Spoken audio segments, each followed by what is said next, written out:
The Praeses Elit Award is an integral part of that endeavour. It is given to those who have left an indelible impact in their chosen field and who have advanced discourse and societal thought in the process. The award was founded by Mary Robinson, a former auditor of the Law Society, and of course the first female president of Ireland. Rarely bestowed, the recipients of this honour include Sir Bob Geldof, Sarah Rafferty, Max Schrems, Lord Newberger, and Samantha Power. Recipients this year include Niall Breslin, Stephen Fry, and Nicola Sturgeon, to name but a few. This year in particular, the Law Society wishes to place an emphasis on empowering students, not only in their careers, but in their everyday lives. It is for this reason that Miss Liang has been nominated. Her contribution to the legal profession, both at home and abroad, is undoubtedly worthy of commendation. Having moved to Ireland in 2008, Miss Liang has overcome a number of socially ingrained barriers of entry in order to become Ireland's first ever Chinese-born barrister. This triumph is in and of itself a great source of inspiration to aspiring legal professionals from all backgrounds. Accrediting her pursuit of a legal career to an inner desire to help the Chinese community in Ireland, Fei's motivations are as impressive as her achievements themselves. So without further ado, and with particular thanks to our sponsors, Evershed Sutherland, it is my sincere pleasure to, unfortunately virtually, present Miss Liang with the 2020 Praeses Elit Award. I do have the medal here as well, but we'll get that sent out to you as soon as possible. Before we get started with the interview, Fei, I was just wondering if whether you had any words of, well, any remarks really on the award itself. Yes, yeah. So I would like to thank you very much for offering me this prestigious award. I could not believe it when Jonathon, the auditor of Trinity College Law Society, first contacted me about this. And I'm not sure, Jonathon, do I need to give a shorter speech now, or we can just move on to the question and answers later? Yeah, it's completely up to you. Yeah. So if you'd like to move Okay. into question and answers, we can do that, but it's up to yourself. Okay. Yes. Yeah. If I prepare a short speech, but I don't need to go through it. And since I think you have a few questions for me. Perfect. Perfect. Mm-hmm. So first of all, I just kind of like to start at the beginning, I guess. So what in particular made you come to Ireland, and how did you manage to balance your accountancy studies with your pursuit of a career in the law, and what drew you to both areas to begin with? Mm-hmm. You see, when I was a kid, I watched some legal TV dramas produced in Hong Kong. I saw barristers fighting for justice. So at that time, I just hoped I would have opportunities in the future to further promote the cause of justice. I decided to become a lawyer at that time. And then I went to one of top 5 law schools in China, East China University of Political Science and Law. And after I started my legal studies in China, I realized in mainland China, it's civil law system, and it's common law system in Hong Kong. So different legal system. The role of lawyers play in court is also different. So that time, I just plan to study in a common law country. And here, Ireland, it's common law country. So that's the first reason. And the second reason is language. English is the second language in China. So English speaking countries were my options. So for example, United States, UK, and Ireland. And third reason, very important, is visa. Here, there's a special visa called Stamp 1A. That's for trainee accountants. So trainee non-EU trainee accountants do not need to get a work permit to work full-time legally here. And that's very important because I had a plan to work abroad after I graduate from college. And the last reason is in Ireland, there's a special program. That's what I did in DIT. It's called a postgraduate diploma in accounting. It's only 1 year and postgraduate level for graduates who do not have accounting degree. Same time, besides law, I'm also interested in accounting in the business world. And those are reasons I came here. Brilliant. And what about the bar in particular made you go down that route rather than maybe a solicitor or some other legal profession, I suppose? Yeah, since I said when I was a kid, I watched, some TV, dramas and barristers. and I saw them fighting for justice in court. And that's the reason I would like to become a barrister, not a solicitor. Okay. I suppose that's kind of a big reason for a lot of people to go to law school, whether they care Yeah, or I not. think so. Yeah. And what were, I suppose, the biggest differences that you found between studying law in China and in Ireland? What kind of things are done differently? And if you were to compare the two, which system do you feel is more accessible? Yeah, as I said, different legal system. Um, it's actually harder to say, which system is more accessible, since I think there are always advantages and disadvantages. So it's harder to say which one is better. Lots of things are different. For example, I think especially in criminal law area, the principles are different. So when I study in King's Inns, sometimes, I try to forget what I learned in China because they do not apply in Ireland here. Yeah. So for example, in common law, there's the one principle what we call convention. So convention, but it's totally different in China. Yeah. And I have seen some Chinese people, I have seen them have been in trouble because of the misunderstanding. Okay. And also in common law system country, here we have the right of silence. But that right has not been, recognized in China. Okay. So it's different, yeah. And did you find at the beginning, did you find adapting to that quite difficult, to kind of having to mislearn or forget about all the things you've learned in China and stuff like that? Or? Yeah, at the beginning, I found that it was difficult. I mean, in criminal law area. So I just tried to forget what I learned in China. That's what I did. It must have been quite tough. Mm. And you've mentioned, you kind of touched on it there as well, that you faced many challenges to get to where you are today, I suppose. Could you elaborate a little bit more on what exactly those challenges were and how you managed to overcome them? So from moving to a new country to dealing with a new legal system and stuff like that. Yeah, as I said, when I was a kid, I just would like to be a lawyer. But you see, I studied accounting here first. So the reason I have said there's a special visa here, stamp 1A for non-EU trainee accountants. So that's the reason you see I could not study law here straight away. So I had to make a long-term plan to make my dream come true. So I spent time studying accounting, trying to pass all ACC exams, and I became a qualified accountant of ACCA, and so it's a long way.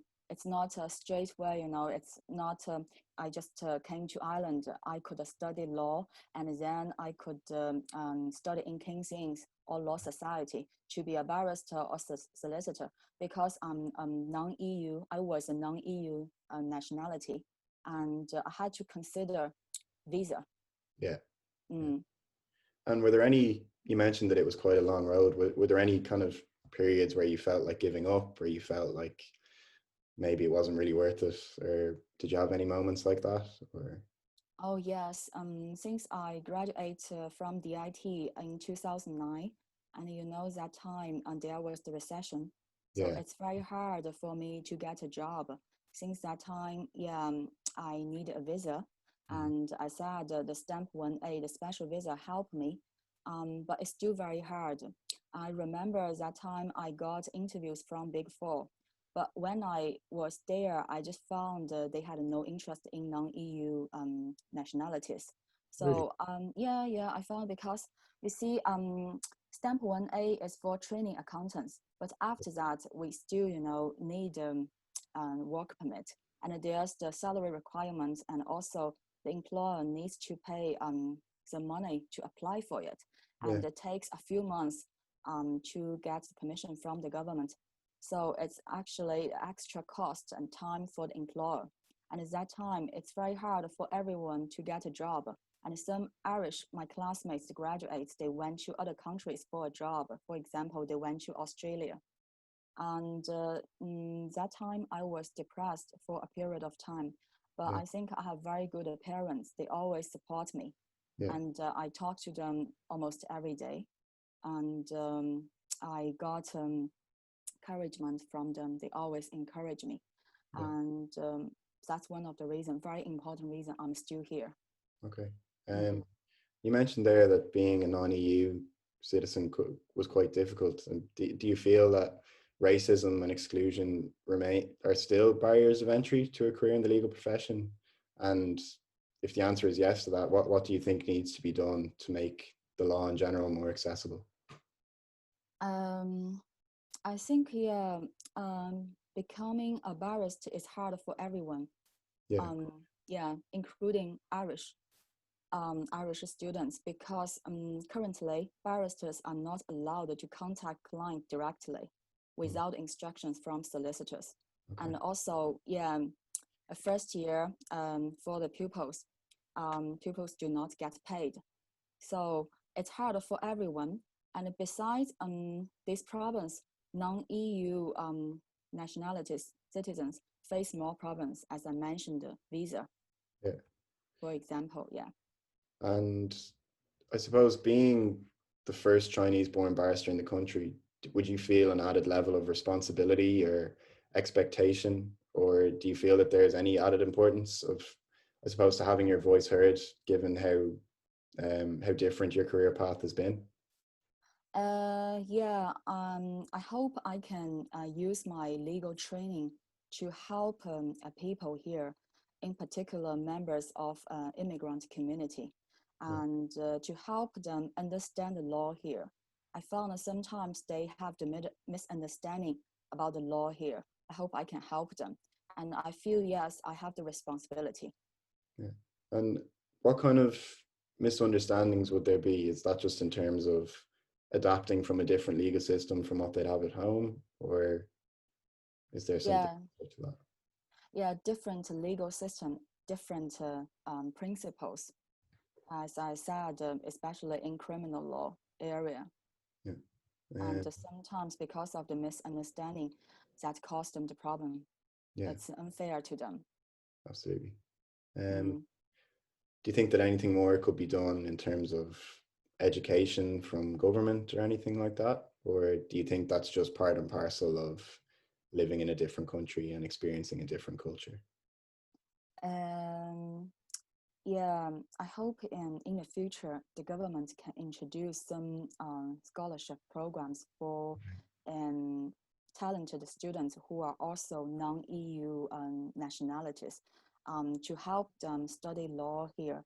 I mean, help them financially and also help them solve the problem of the visa. And yeah, this is very important. Otherwise, you see, for example, if I did not study accounting here, I don't think, I would become a barrister here. I would not be able to do this because, devil, as I said, pupils do not get paid the first year. So it's impossible to get a work permit. And there's no special visa for pupils training solicitors, not like, stamp 1A for training accountants. So that's the barrier. And that's something, to be honest, I feel that's something, non-EU nationalities cannot do anything about that. So it definitely seems to be, would professions like accountancy and stuff like that be far more accessible to a foreign national than the law? Yeah, yes, definitely, because of that a special visa stamp 1A. And I think maybe the reason why the government, has a special visa for training accountants, because here there's a shortage for accountants. Yeah. But you see, I think as as the government should make the program, the visa available to Yeah. everyone, and that's their choices to do it or not. But at the moment, because there's no special visa, there's no program for non-EU nationalities, Okay. so it's just impossible if they would like to be a barrister or solicitor. And you mentioned a bit before that you had pursued a career in the law in order to help the Chinese community in particular, but also just foreign nationals in general. I suppose aside from the visa, what would the most prominent issues be facing that particular community? Um, you see, besides legal system, in China, there's also a different, a political system. And I also hope I can help immigrant community to understand the political system here as well, and to get involved in elections. For example, a local election, EU election, and a general election. I would like to help them, understand the rights they have here. Okay. Mm-hmm. And do you feel that the answer to alleviating those kind of problems, do you think that lies at a governmental level, or do you think it's more something that is societally ingrained? So do you think that it's something that the general public can change, or is it purely down to government to provide more visa opportunities and to, I suppose, get rid of any barriers of entry to these kind of careers? I feel generally, most people in Ireland are very friendly, and I have met many wonderful people in King's. So I think it's not a problem for the general public. And as ourselves, immigrants, we need to get more familiar with the legal system and the political system here. And for the government level, yeah, as I said, I hope the government will introduce some special visas for a non-EU students who would like to be a barrister or solicitor, and to help them, make their dream come true. Okay. And I suppose, just in general, is there anything you would say to an aspiring lawyer, or who may, in particular, an aspiring lawyer who may feel that due to their socioeconomic background or the country that they're from, who may feel that law is inaccessible to them? Is there any particular piece of advice that you would give to them? Yeah, I think my experience shows that hard work can pay off eventually. So I would like to say your background, such as your race, should not stop you from achieving your goals and aspirations. As Ireland becomes more diverse, I hope there will be more first-time nationalities called to the bar in the future. And if you cannot make your dream straight away, make a long-term plan. Don't give up. And I think eventually your dream will come true. I believe no pain, no gain. And also for me, what I do is always do what you love and love what you do. Okay, perfect. Thanks, Faye. And Mm-hmm. I suppose just on that, you've mentioned throughout that you have an interest in accountancy and in the law as well. And I was just wondering, do you have any plans in the future to kind of focus in on one in particular, or? Yeah, as I said to the journalist of the Irish Times, first I would like to spend some time on my personal life. My parents live in Shanghai. I'm the only kid of the family. I would like to spend more time with them. Okay. And yeah, second, I'm not going to start dabbling this year. It's very hard to start dabbling this year under the current situation, but does not mean I have given up. If there are opportunities in the future, I will practice as a barrister. And third, I'm also interested in politics. I joined the Fine Gael, and I hope I will have more important role in Fine Gael in the future if there are opportunities. And I suppose you mentioned there that deviling is quite difficult in the current situation. Could you just elaborate on that a little bit more? Is that just down to people not being willing to have interpersonal contact and stuff like that, or is there a deeper issue there? Yeah, personal contacts. Yeah, yeah. I think if someone has some personal contacts, definitely it's easy for them. But Yeah. you see, for most, I think for many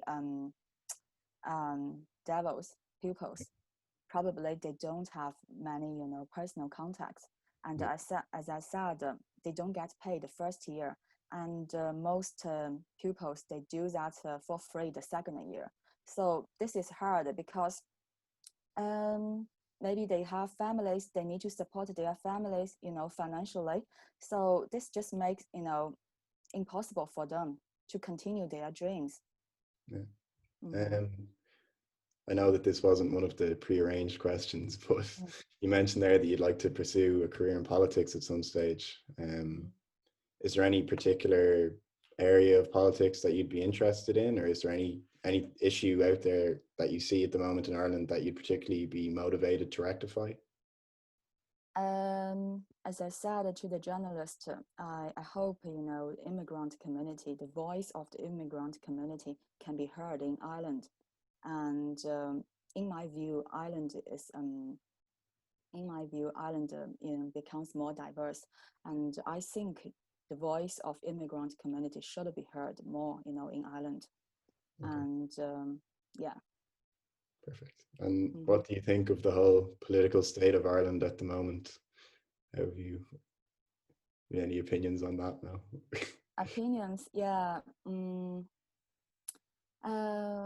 My opinions. You see here now, the COVID-19, we have more new cases these days. Yeah. So I think actually we can do more. And for example, we should do some checks in the airport. Yeah. Since now the current policy is just to restrict, the residents in Ireland. But what happens is the people outside Ireland bring the COVID-19 here in Ireland. So I think we should have some checks in the airport. Yeah. And to make sure, there should be no, virus coming to Ireland. And that's what the government needs to do. But you see, this is not very easy to arrange. For example, we need to arrange medical staff members to do those jobs in the airport. And it's a very hard job for them. And I think all of them, you see, they have their families. So maybe it's, hard for them and probably not fair for them because it's easy for them to get the virus if they do these jobs in the airport. And also the government maybe need to arrange the accommodation for those tourists after they just arrive in Ireland. And for example, arrange some hotels for those tourists. The tourists should stay there for 14 days to make sure they don't have COVID-19. Okay. But perfect. All of them, lots of arrangements. It's not easy. Yeah. Mm-hmm. And was there anything, just before we open it up to a Q&A for those watching online, was there anything in particular that drew you to Fine Gael ahead of other political parties, or?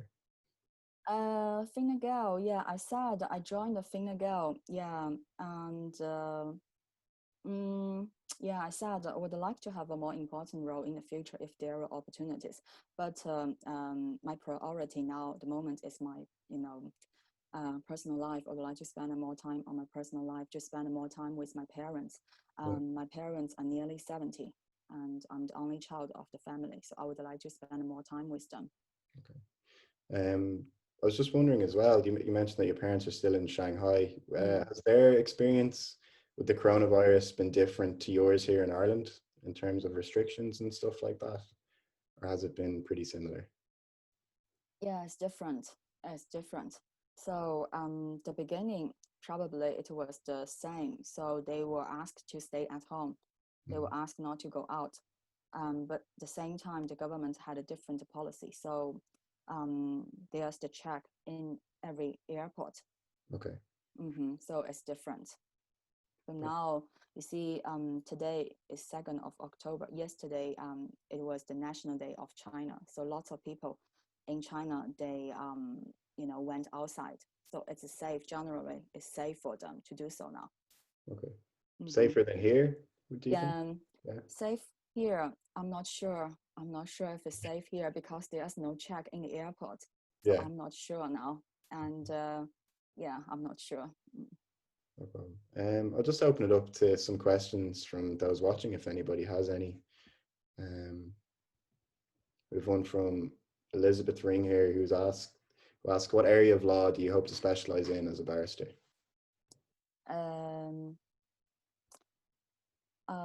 I think criminal law. Criminal law? Criminal law, yeah.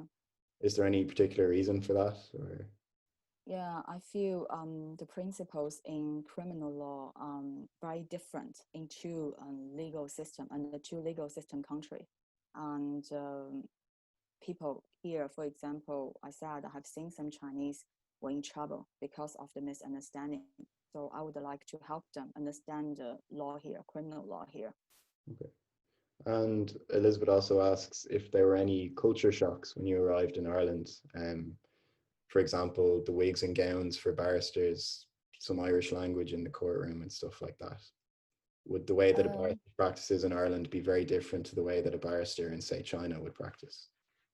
Yeah, it's different, but you see, I said when I was a kid, I watched, TV dramas produced in Hong Kong. So in Hong Kong, it's common law, no, country, it's common law area. So it's not, I was not shocked because of the wig and gown here. Yeah. And I would like to, wear wig and gown after I watched the TV dramas when I was a kid. Yeah. And Eve Cassidy asks, do you have any role models in your life? Role models. Role models. Let me think about it. Probably no role models. Any particular lawyer from a TV drama, perhaps? Oh yeah, but that's the TV drama produced in Hong Kong. I probably don't know. Yeah. Quiva Malloy asks, so you became an Irish citizen earlier this year. Do you think the citizenship application and process in Ireland is flawed? And if so, how would you improve it? Since you see, before I got Irish citizenship, I had a stamp 4. So, that did not make a big difference for me. And I remember probably it took around 1 year to get a citizenship, but I was not in a rush. As I said, it did not make a big difference for me. So it was fine for me. But if, others have different situations, maybe that's a problem for them because it's a quite long time procedure. Yeah. Mm-hmm. I'm not sure if we have any more questions, unless anybody wants to ask any more. I think that might be pretty much it. Fei, you mentioned that you had a brief speech prepared. I was just wondering if you wanted to read that out before we. Oh, the end of this. Do I need to do this because I'm not sure. I think I have answered some questions. Let me see. It's completely up. You don't have to if you don't want to. But. Yeah, I think I'm fine. Yes, I think I'm fine. Yeah, I don't think I need to go through that. I just would like to take this opportunity to thank my parents for all their support over the years. And I said I'm very lucky. I have very good parents. Without them, I cannot make my dream come true. And I would like to say to all the students, I just would like to say, don't give up. And eventually, your dream will come true if you don't give up. Make a plan. Brilliant. Sorry, we have one more question here. Question is, I'm Chinese and I do politics in Trinity and qualify ACCA by myself. I'm very interested in politics, but plan to do accounting when I graduate. Do you have any suggestions for me during my study? Okay. Yeah. Let me see.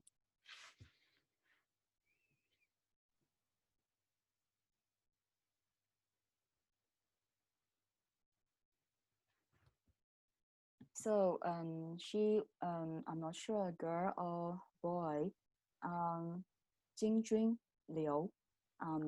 Yeah, so planning to do accounting when graduate.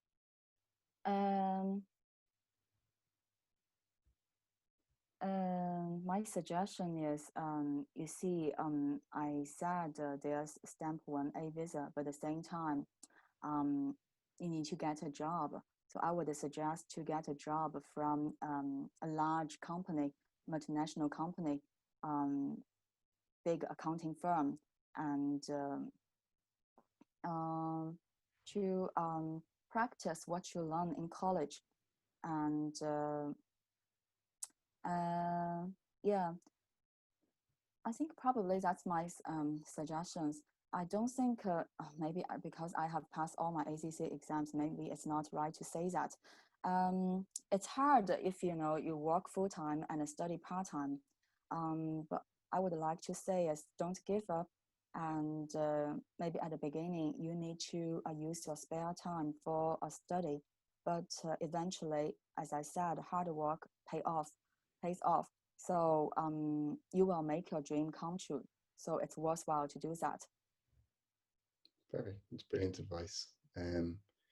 Listen, Fei, I think that that's pretty much everything from ourselves. Thank you so much for speaking to us today. It was really, really informative and very interesting. A massive thank you to you, and congratulations again on your appointment to the bar. It's an incredible achievement, particularly after all the hard work that you went through and the different challenges that you faced. So congratulations. I suppose you're an inspiration to every non-EU citizen who wants to pursue a career in the bar. Yeah. The first person to ever do it, so you're proof that it can be done, I suppose. So thank you once again, and thank you to everybody that tuned in to listen, and thanks as well to our sponsors, Evershed Sutherland. They're the only all-island full-service international law firm with offices in Dublin and Belfast, as well as offices in more than 30 countries across Europe, the US, Africa, Asia, and the Middle East. So that's pretty much it from ourselves. Thanks again, Fei. We really, really appreciate it. It was great talking to you, and we will get the medal out to you as soon as possible. So thank you very much, Jonathan. Thank you very much for offering me this prestigious award. It's my great honor to be recognized in this way. Thank you. Well deserved. Thank you. Thank you. Thanks very much.